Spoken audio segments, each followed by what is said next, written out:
সেই বুড়ি শুনেছে মক্কায় এক জাদুকর এসেছে, যেই জাদুকর যার সাথেই সাক্ষাৎ করে তার ধর্ম ছিনিয়ে নেয়।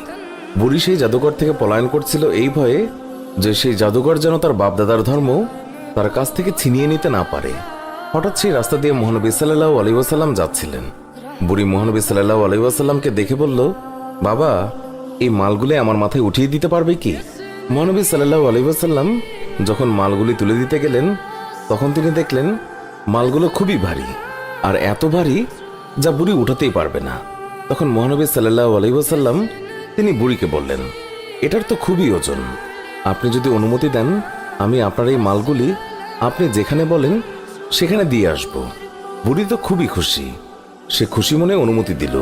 মহানবী সাল্লাল্লাহু আলাইহি ওয়াসাল্লাম সকল মালপত্র নিজের মাথার উপর তুললেন আর বুড়ির সাথে পথ চলতে লাগলেন। আর বুড়ি পুরো রাস্তায় ওই জাদুকরকে বকা দিতে দিতে গেলেন। মহানবী সাল্লাল্লাহু আলাইহি ওয়াসাল্লাম বুঝলেন বুড়ি কার ওপর প্রচন্ড রেগে আছেন। তাই মহানবী সাল্লাল্লাহু আলাইহি ওয়াসাল্লাম বুড়িকে প্রশ্ন করেন, মক্কা ছেড়ে কেন যাচ্ছেন? বুড়ি বলল, আমি শুনেছি মক্কায় এক জাদুকর এসেছে যে মানুষের ধর্ম লুটে নিচ্ছে। আমি সারা জীবন মূর্তি পূজা করেছি, আমার বাপদাদা তারাও মূর্তি পূজা করেছে।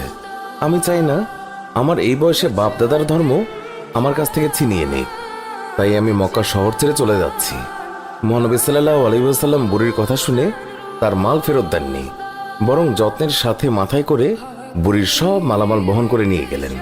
বুড়ির গন্তব্যে তার মালামাল পৌঁছে দিয়ে মহানবী সাল্লাল্লাহু আলাইহি ওয়াসাল্লাম চলে আসার সময় বুড়ি জিজ্ঞাসা করল, বাবা, তুমি আমার জন্য এত কষ্ট করেছ, তোমার নামটা তো বলো, যাতে আমি লোকদেরকে তোমার নাম বলে প্রশংসা করতে পারি। আমি মক্কা থেকে এক জাদুকরের ভয়ে পালিয়ে এসেছি, সাথে আমি মানুষের কাছে এও যেন বলতে পারি যেই মক্কায় জাদুকর আছে সেই মক্কায় তোমার মতো উঁচু মনের নওজওয়ানও আছে, উদার পরোপকারী যুবকও আছে। আমি তাদের কাছে তোমার নাম বলে বলে প্রশংসা করব। বুড়ির কথা শুনে মহানবী সাল্লাল্লাহু আলাইহি ওয়াসাল্লাম হেসে দিলেন আর বললেন, যে জাদুকরের ভয়ে আপনি মক্কা ছেড়ে এসেছেন সেই জাদুকর আপনার সামনে দাঁড়িয়ে আছে।